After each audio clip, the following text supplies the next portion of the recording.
सभी विद्यार्थियों का हार्दिक स्वागत, हार्दिक अभिनंदन। प्रिय विद्यार्थियों, हम पढ़ रहे हैं सर्वोदय विचार परीक्षा, जिसके बारे में प्रथम प्रश्नोत्तर श्रृंखला 1 जारी की गई। आप सभी विद्यार्थियों की मांग पर प्रश्नोत्तर श्रृंखला दूसरी जारी की जा रही है। संपूर्ण तैयारी के साथ और आपका जो नया पाठ्यक्रम है उसके अनुसार आपको पढ़ाया जा रहा है। उम्मीद करता हूं कि यह श्रृंखला, ये प्रश्नोत्तर श्रृंखला जो है वो आपको इस तैयारी में बहुत काम आएगी। आप सभी विद्यार्थियों के लिए साहित्य क्लासेस में जो हिंदी साहित्य, राजनीति विज्ञान, हिंदी अनिवार्य, व्याकरण, अंग्रेजी, इन सभी विषयों का अध्ययन तो होता ही है कक्षा 10 से लेकर के 12 तक का। अन्य जो विषय हैं उनकी तैयारी के लिए परीक्षा से संबंधित और एजुकेशन से संबंधित समय समय पर बहुत सारी जानकारियां भी आपको प्रदान की जाती है। उन सभी के लिए आपके लिए व्हाट्सएप ग्रुप भी बनाए गए हैं। व्हाट्सएप ग्रुप में ही सर्वोदय विचार परीक्षा के प्रश्नोत्तर आपको प्रसारित किए जाएंगे। और व्हाट्सएप ग्रुप जो बनाए गए हैं उनमें बॉयज और गर्ल्स के लिए अलग अलग बनाए गए हैं। तो सबसे मैं आपसे कहना चाहूंगा, आप अपना नाम और पता और अपने विद्यालय का नाम लिख करके भेजें, ताकि पता चले कि आपको कौन से ग्रुप में ऐड किया जाना है। जैसे आप 12th कक्षा के हैं, 12th कक्षा के हैं तो आप कक्षा 12 लिखें, 10th के हैं तो 10th लिखें, 9th के हैं तो 9th लिखें। यानी जिस कक्षा के विद्यार्थी आप हैं उस कक्षा का नाम अवश्य लिखें, ताकि आपको व्हाट्सएप ग्रुप में ऐड किया जा सके। अपना नाम लिखें, अपने विद्यालय का, अपने जिले का, अपने ग्राम का नाम अवश्य ही लिखें। और सर्वोदय विचार परीक्षा की तैयारी के लिए आपको जो ये करवाया जा रहा है, ये मैं ये समझता हूं कि आपके लिए ठीक होगा। यानी आपके लिए बहुत ही अच्छी तैयारी करवाई जाएगी। तो आप मेरे साथ ऐड रहें, चैनल को सब्सक्राइब करें, अपने साथियों को भी अधिक से अधिक शेयर करें। अपना जो उद्देश्य है वो है स्टेट टॉपर का, यानी स्टेट में टॉप रहने के लिए आपको तैयारी उसी हिसाब से करवाई जा रही है। पुस्तकों की जो सूची दी गई है उन्हीं पुस्तकों में से आपके प्रश्न बनाए जाते हैं और उन्हीं पुस्तकों के प्रश्न आपके साथ और आपको प्रस्तुत किए जाते हैं। आप उन्हें अपनी कॉपी में उतार लें। सबसे बड़ी बात है कि आप अपना एक रजिस्टर तैयार करें और उस रजिस्टर में इन प्रश्नों को उतार लें, ताकि भविष्य में जब भी आप इन्हें एक बार और पढ़ लेंगे तो शायद मेरे हिसाब से अच्छी तरह से तैयार हो जाएंगे। तो आइए चलते हैं आज की प्रश्नोत्तर श्रृंखला पर और देखते हैं कि आपको प्रश्न है वो किस प्रकार तैयार करने हैं। देखिए, पहला प्रश्न, गांधी जी ने कार्लाइल की कौन सी पुस्तक पढ़ी? कार्लाइल की कौन सी पुस्तक पढ़ी? और ये पुस्तक थी हीरोज एंड हीरो वर्शिप, और हिंदी में इसको कहा जाता है विभूतियां और विभूति पूजा। यानी इंग्लिश में इसे लिखा होगा हीरोज एंड हीरो वर्शिप, इस प्रकार आएगी। तो ये पुस्तक थी। गांधी जी की जो आत्मकथा है उसके अनुसार गांधी जी ने प्रथम बार विलायत के समय भरपेट भोजन कहां किया? फेरिंगटन के वेजिटेरियन रेस्टोरेंट में। फेरिंगटन के वेजिटेरियन रेस्टोरेंट में, क्योंकि आत्मकथा आपके दी हुई है तो आत्मकथा में से कोई भी प्रश्न है वो बन सकता है। गांधी जी ने फेरिंगटन की कौन सी पुस्तक खरीदी थी? फेरिंगटन में, फेरिंगटन जहां पर ये जिस रेस्टोरेंट में गए थे वहां फेरिंगटन में, और वो वेजिटेरियन रेस्टोरेंट था फेरिंगटन में, उस फेरिंगटन में गए तब वहां पर उन्होंने एक पुस्तक खरीदी। उस पुस्तक का नाम था अन्ना हार की हिमायत, और ये पुस्तक सोल्ट द्वारा लिखित है। किसकी लिखी हुई है? सोल्ट द्वारा लिखित अन्ना हार की हिमायत। किस पुस्तक में पाइथागोरस और ईसा मसीह को अनाहारी सिद्ध करने का प्रयत्न किया गया है? और वो पुस्तक है हावर्ड विलियम्स द्वारा लिखित आहार नीति। आहार नीति जो पुस्तक है वो लिखी हुई किसकी है? हावर्ड विलियम्स की लिखी हुई है। किसकी लिखी हुई है? हावर्ड विलियम्स की लिखी हुई है। अगले प्रश्न देखिए। अगले प्रश्नों का जिक्र करने से पहले आपसे बताऊंगा कि 9610208295 इन पर आपके लिए व्हाट्सएप ग्रुप बनाए गए हैं। और व्हाट्सएप ग्रुप है वो बॉयज और गर्ल्स के लिए अलग अलग है, कॉलेज विद्यार्थियों के लिए अलग अलग हैं। तो आप निश्चित रूप से ऐड हो सकते हैं और आपको परीक्षा से संबंधित अन्य जो जानकारियां वो प्रस्तुत की जाएगी। अगला प्रश्न है कि उत्तम आहार नीति पुस्तक के रचयिता कौन है? उत्तम आहार नीति पुस्तक के रचयिता वो है डॉक्टर मिसेस एना किंग्सफोर्ड। क्या नाम है उसका? डॉक्टर मिसेस एना किंग्सफोर्ड। गांधी जी के मित्र मांसाहार के लिए बार बार क्यों कह रहे थे? गांधी जी की जब हम आत्मकथा पढ़ते हैं तो उसमें गांधी जी के जो दोस्त थे वो बार बार कह रहे थे कि आपको यहाँ इंग्लैंड में मांसाहार करना चाहिए। इसका कारण वो क्या सोचते थे? वो उसे बिगाड़ना नहीं चाहते थे। उनका अर्थ ये था कि वे सोचते थे कि मांसाहार के बिना गांधी कमजोर हो जाएगा। उनका ये कारण था। गांधी जी ने विलायत में चिमनी टोपी कितने की खरीदी? 19 शिलिंग में। कितने शिलिंग में? 19 शिलिंग में। और मोहनदास ने विलायत में वायलिन कितने में खरीदी? 3 पाउंड में।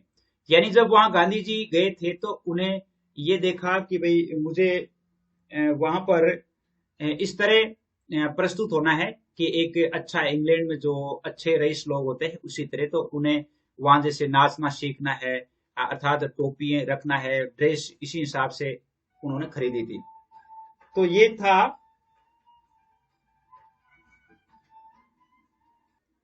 अगला प्रश्न है कि तुम बीए हो जाओ फिर आना, गांधी जी को ये किसने कहा? और ये कहा था लेली साहब ने। किसने कहा था? लेली साहब ने। मोहनदास गांधी इंग्लैंड में किस बस्ती में रहते थे? वेजवाटर में। और एडविन अर्नाल्ड जो है वो भी वेजवाटर में ही रहते थे।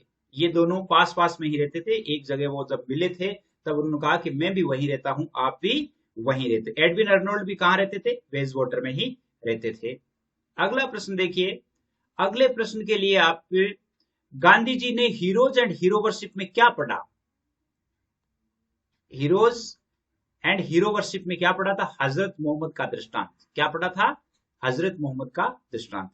मेरे साथ तो तुम काफी बातें कर लेते हो, पर समिति की बैठक में कभी जुबान नहीं खोलते, ऐसा किसने कहा? ये गांधी जी को कहा था डॉक्टर ओल्डफील्ड ने। क्या किसने कहा था? डॉक्टर ओल्डफील्ड ने। अगला प्रश्न है कि अन्नाहार मंडल के अध्यक्ष कौन थे? वो थे मिस्टर हिल्स। यानी टेम्स आयरन वर्क्स जो एक वहां पे मिल थी या कंपनी थी, उस कंपनी के मालिक थे और मिस्टर हिल्स जो है वो उसके अध्यक्ष थे। गांधी जी वेटनर और ब्राइटन क्यों गए? घूमने के लिए। किस लिए गए थे? घूमने के लिए। गांधी जी एनी बेसेंट से प्रथम बार कहां मिले? वो मिले थे ब्लावत्स्की के लॉज में। मैडम ब्लावत्स्की जो थी, मैडम ब्लावत्स्की उसके लॉज में मिले थे। मोहनदास ने मैडम ब्लावत्स्की की कौन सी पुस्तक पढ़ी? और ये बहुत इंपॉर्टेंट प्रश्न है, मोस्ट है। की टू थियोसॉफी। की टू थियोसॉफी, अध्यात्म की कुंजी, ईश्वर की कुंजी, ये इन्होंने पढ़ी थी। गांधी जी बाइबल के किस प्रकरण से सर्वाधिक प्रभावित हुए? और वो प्रकरण था या वो पार्ट था न्यू टेस्टामेंट। कौन सा पार्ट था? New testament. आप गांधी जी का ये सेंटेंस बहुत बार पढ़ते हैं कि जो तेरे दाहिने गाल पर तमाचा मारे, बायां गाल भी उनके सामने कर दो। गांधी जी ने यह कथन किस पुस्तक में पढ़ा? और वो पुस्तक थी बाइबल। और बाइबल का जो न्यू टेस्टामेंट है उसमें ये लिखा हुआ है। गांधी जी ने उसका अनुसरण किया था। गांधी जी ये बहुत बार कहा करते थे। अगला प्रश्न देखिए। अगले प्रश्न में, विलायत में अनाहारियों का सम्मेलन कब और कहां हुआ? बहुत ही मोस्ट इंपोर्टेंट प्रश्न है। वो था 1890 में पोर्ट्सस्मिथ में। 1890 ईस्वी में पोर्ट्सस्मिथ में। पोर्ट्सस्मिथ को किस नाम से जाना जाता है? खलासियों के बंदरगाह के नाम से। किस नाम से जाना जाता है? खलासियों का बंदरगाह। गांधी जी के अनुसार मनोविकार रूपी मलों की शुद्धि के लिए रामबाण औषधि क्या है? क्या है? हार्दिक उपासना। क्या है? हार्दिक उपासना। यानी हमारे जो मनोविकार रूपी मल है उनको शुद्ध करने के लिए हृदय से यदि हम कोई उपासना रखते हैं तो वही है। गांधी जी विलायत में रहते हुए नारायण हेमचंद्र से कहा मिले? और वो मिले थे मिस मैनिंग के घर। कहा मिले थे? मिस मैनिंग के घर। कोई पागल सा आदमी तुमसे मिलना चाहता है, मकान मालकिन ने ऐसा किसके लिए कहा? और वो कहा था नारायण हेमचंद्र के लिए। गांधी जी अपनी आत्मकथा में बताते हैं कि नारायण हेमचंद्र जो है वो कभी भी ड्रेस या पोशाक पर ध्यान नहीं देते थे और बिल्कुल एकदम सीधे साधे और सिंपल रहा करते थे। इसीलिए मकान मालकिन ने कहा कि कोई पागल सा आदमी, यानी वो क्या है कि वहां पर धोती कुर्ता पहन करके आ गए थे। गांधी जी के घर जहां गांधी जी का कमरा था वहां पर धोती कुर्ता पहन करके आ गए थे। इसलिए उस मकान मालकिन ने कहा कि एक पागल सा आदमी है, वो आपसे मिलना चाहता है। धोती कुर्ता पहनकर जाने के कारण हेमचंद्र को कहां पकड़ लिया गया? और वो उन्हें पकड़ा गया था अमेरिका में। उन्होंने सोचा ये कोई अलग तरह से है। पेरिस में महाप्रदर्शनी कब हुई? 1890 ईस्वी में। बहुत ही मोस्ट इंपोर्टेंट प्रश्न है। एफिल टावर कहां स्थित है? पेरिस में है। मोस्ट इंपोर्टेंट प्रश्न है। अगला प्रश्न देखिए। अगले प्रश्न के लिए, अगला प्रश्न है कि एफिल टावर मनुष्य की मूर्खता का प्रमाण है, यह है किसने कहा? यह कहा था टॉलस्टॉय ने। यह बहुत ही इंपॉर्टेंट प्रश्न है। एफिल टावर मनुष्य की मूर्खता का प्रमाण है, ये किसने कहा था? टॉलस्टॉय ने। और इसको आप मोस्ट लगाना, ये मोस्ट प्रश्न है। गांधी जी ने प्रदर्शनी का खिलौना किसे कहा है? एफिल टावर को। यहाँ ऐसे प्रश्न भी आ सकता है कि गांधी जी ने एफिल टावर को किस संज्ञा से नामित किया है या कौन सी संज्ञा दी है? तो आप यहाँ पर खिलौना, प्रदर्शनी का खिलौना भी कह सकते। एफिल टावर को क्या कहा है? प्रदर्शनी का खिलौना। या गांधी जी ने प्रदर्शनी का खिलौना किसे कहा है? एफिल टावर को। दोनों का उत्तर एक ही है। गांधी जी के अनुसार सेना और सेनापति के बीच वास्तविक बल क्या है? वो है स्नेह और सहानुभूति। ये सर्वोदय उनकी जो पुस्तक है उसमें से प्रश्न है। गांधी जी के अनुसार कर्मचारी द्वारा ऊंची तनख्वाह मांगने का क्या कारण है? वह है कार्य की अनिश्चितता। गांधी जी ये कहते हैं कि जब किसी काम की अनिश्चितता होती है तो आदमी अधिक तनख्वाह लेना पसंद करता है। यदि किसी को जीवन भर जैसे कमाई मिल जाती है तो वह व्यक्ति ऊंची तनख्वाह की मांग नहीं करता है। गांधी जी ने राष्ट्र की हानि का क्या कारण बताया है? और वो है एक स्थान में धन का संचय होना। गांधी जी के अनुसार दूसरे से काम लेने का फल क्या होता है? वास्तविक संपत्ति घट जाती है। क्या होता है? वास्तविक संपत्ति घट जाती है। गांधी जी ने सबसे लज्जाजनक बात किसे कहा है? वो है सस्ते से सस्ता खरीदना और महंगे से महंगा बेचना। ये उसमें सर्वोदय पुस्तक में है, थोड़ा मोस्ट भी है। इंग्लैंड में विद्या मंदिर में ऊंचे पद के लोग क्या कहलाते थे? बेंचर। क्या कहलाते थे? बेंचर। गांधी जी की आत्मकथा में उल्लेखित पोर्ट, शेरी और शैंपेन क्या है? यह है शराब की किस्में। जब गांधी जी कहते हैं जब कभी वहां पर पार्टियां होती थी तो लोग है वो पोर्ट, शेरी, शैंपेन इस प्रकार की किस्म की जो शराबें हैं वो काम में लेते थे। इंग्लैंड कानून पाठ्यक्रम में शामिल पुस्तकों के लेखकों के नाम बताइए। जैसे आपके ये भी आ सकता है कॉमन लॉ पुस्तक के लेखक कौन है? और वह है ब्रूम। कौन है? ब्रूम। इक्विटी कौन है? इक्विटी के स्नेल। ये कानून, इंग्लैंड का जो कानून पाठ्यक्रम था उस समय गांधी जी के समय, उसमें ये कॉमन लॉ और इक्विटी ये दोनों पुस्तकें हैं वो उनके पाठ्यक्रम में थी। मोहनदास गांधी सभी परीक्षाएं पास कर बैरिस्टर कब बने? ये बहुत ही इंपॉर्टेंट है, बहुत ही इंपॉर्टेंट है, वेरी मस्ट है। और 10 जून 1891 ईस्वी को कब बने थे? सारी परीक्षाएं पास करके उनका रिजल्ट बैरिस्ट्री का आ गया था और वो आया था 10 जून 1891 ईस्वी को। अगला देखिए,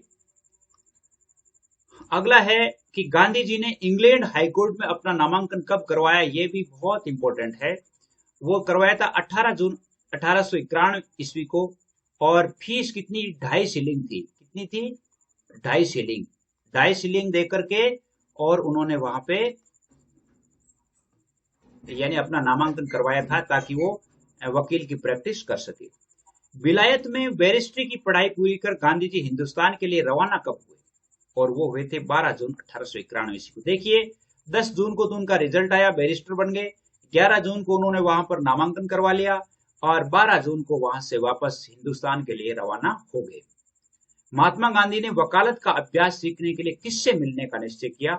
और वो किया था फ्रेडरिक पिंकार्ड से। इंग्लैंड फ्रेडरिक पिंकार्ड जो है वो भारत के लिए सबसे अधिक बहुत अच्छे विद्वान थे। भारत की जो हिंदी भाषा है इसमें भी इनका सहयोग रहा है। अब मैं तुम्हारी परेशानी को समझ गया हूं, यह है किसने कहा? और ये कहा था फ्रेडरिक पिंकार्ड ने। फ्रेडरिक पिंकार्ड के पास जब ये गए थे तो उन्होंने, फ्रेडरिक पिंकार्ड ने कुछ पुस्तकों का अध्ययन करने के लिए भी सलाह दी थी और कहा कि मैं तुम्हारी परेशानी समझ गया हूं। गांधी जी ने बैरिस्ट्री तो पास कर ली थी लेकिन उन्होंने कहा कि मैंने कानून की पुस्तकें पढ़ी है लेकिन इनको व्यवहार में कैसे लागू करूंगा, मुकदमों में कैसे लागू करूंगा, इस उलझुल में थे। तो इस सिलसिले में इससे समझने के लिए एक तो उन्होंने मेहता साहब के पास जाने का सोचा था कि मुझे मेहता साहब के पास जाना चाहिए, और एक फ्रेडरिक पिंकार्ड के पास, और एक दो जो महान जो आदमी थे उन आदमियों के पास वो जाने का निश्चय कर रहे थे। फ्रेडरिक पिंकार्ड ने गांधी जी को किन 2 पुस्तकों का अध्ययन करने की सलाह दी? वो थी एक तो 1857 के गद्दर के एंड मेलेसन की लिखी हुई, एक थी फिजियोग्नोमी लेवेटर और सैमुअल पेनिक की लिखी हुई। इन दोनों पुस्तकों का अध्ययन करने के लिए कहा गया। हालांकि गांधी जी अपनी आत्मकथा में लिखते हैं कि इन पुस्तकों का मेरे जो वकालत थी उसमें इनका कोई असर नहीं हुआ, अर्थात इनसे कोई लाभ नहीं हुआ था। मोहनदास विलायत में बैरिस्ट्री की पढ़ाई कर किस जहाज से मुंबई बंदरगाह पर उतरे? वो जहाज कौन सा था? जिससे मुंबई बंदरगाह पर उतरे थे, और वो था आसाम जहाज। कौन सा था? उस जहाज का नाम क्या था? आसाम जहाज। अगले और अब लास्ट प्रश्नों की तरफ चलते हैं, क्योंकि 50 प्रश्नों से ज्यादा हम नहीं तैयार करेंगे। एक बार, मोहनदास विलायत में बैरिस्ट्री की पढ़ाई कर किस जहाज से मुंबई बंदरगाह पर उतरे? आसाम जहाज से। अदल इंसाफ शीर्षक में वर्णित यहूदी व्यापारी का नाम क्या था? वो था सोलोमन। उनकी जो सर्वोदय पुस्तक है उसमें एक अदल इंसाफ एक पाठ है, उस पाठ में यहूदी व्यापारी का नाम दिया, उस व्यापारी का नाम है सोलोमन। सर्वोदय पुस्तक में गांधी जी ने धन को किसके समान बताया है? और वो बताया है नदी के समान। किसके समान बताया है? नदी के समान। गांधी जी के अनुसार सच्चा शास्त्र क्या है? वो है न्याय बुद्धि का शास्त्र। क्या है? न्याय बुद्धि का शास्त्र। जहां धन है वहां सच्चे परमेश्वर को कोई नहीं पूछता। यह कथन किसका है? गांधी जी के अनुसार ज्ञानियों का। जो ज्ञानी होते हैं वो ये समझते हैं। कवि रायचंद्र अथवा राजचंद्र कौन थे? ये इंपॉर्टेंट प्रश्न है, वेरी इंपॉर्टेंट है। डॉक्टर मेहता साहब के बड़े भाई के जामाता, जामाता यानी जमाई। कौन थे? जमाई थे, जो कि बहुत ही प्रखर बुद्धि थे, और व्यापारी होकर के भी वो एक आध्यात्मिक पुरुष थे। इनके जीवन पर बहुत अधिक प्रभाव पड़ा। गांधी जी ने अपने जीवन में सर्वाधिक किन पुस्तकों का प्रभाव स्वीकार किया है? 2 पुस्तकें उन्होंने, गांधी जी ने अभी लिखी है, अर्थात उन पुस्तकों का जिक्र किया है कि टोलस्टॉय की पुस्तक, एक तो बेंकुट तेरे हृदय में, और एक रस्किन की पुस्तक है अनटू दिस लास्ट। कौन सी पुस्तक है? अनटू दिस लास्ट, जिसको उन्होंने सर्वोदय नाम भी दिया है। क्या नाम दिया है? सर्वोदय नाम भी दिया है। उम्मीद करता हूं कि यह जो प्रश्न है वो आपके लिए बहुत अच्छे सिद्ध होंगे, और आप इन प्रश्नों को अपनी एक रजिस्टर में उतार लें। रजिस्टर में उतारते रहेंगे तो आपके पास बहुत बड़ा कलेक्शन हो जाएगा, और आप इनको अच्छी तरह से सीख सकेंगे। बहुत सारे विद्यार्थी जो है वो अपना नाम नहीं भेजते हैं, अर्थात अपना नाम लिखा करो, अपने विद्यालय का नाम लिखा करो, और आप इन पर ऐड हो जाइए 9610208295। इसके अलावा यदि आप मान लो इस चैनल को सब्सक्राइब कर लेते हो, तो भी जो भी वीडियो अपलोड होता है तुरंत आपके पास उसका नोटिफिकेशन आ जाता है। वैसे भी आपको, यदि आप ग्रुप में ऐड नहीं होकर के, चैनल को सब्सक्राइब करके भी अपने आप को मेंटेन रख सकते हो। जब भी वीडियो आएगा, वीडियो आते ही आपके पास उसका नोटिफिकेशन आ जाएगा। देखिए, कॉलेज के जो विद्यार्थी हैं, कॉलेज के विद्यार्थियों के लिए जो कक्षाएं हैं, बीए की जो कक्षाएं हैं वो शीघ्र ही लगाई जा रही है। 9 से 12 तक की जो कक्षाएं हैं वो तो अनवरत चल ही रही है, यानी हिंदी साहित्य की चल रही है, हिंदी कंपलसरी की चल रही है, व्याकरण की चल रही है, अंग्रेजी ग्रामर की चल रही है, और इसके अलावा हिंदी कंपलसरी की चल रही है, इंग्लिश के टेक्स्ट बुक चल रहे हैं, राजनीति विज्ञान की कक्षाएं चल रही। तो आप अधिक से अधिक इस चैनल को सब्सक्राइब करें और आगे बढ़ने के लिए प्रेरित करें। आज के लिए बस इतना ही। जय हिंद, जय भारत।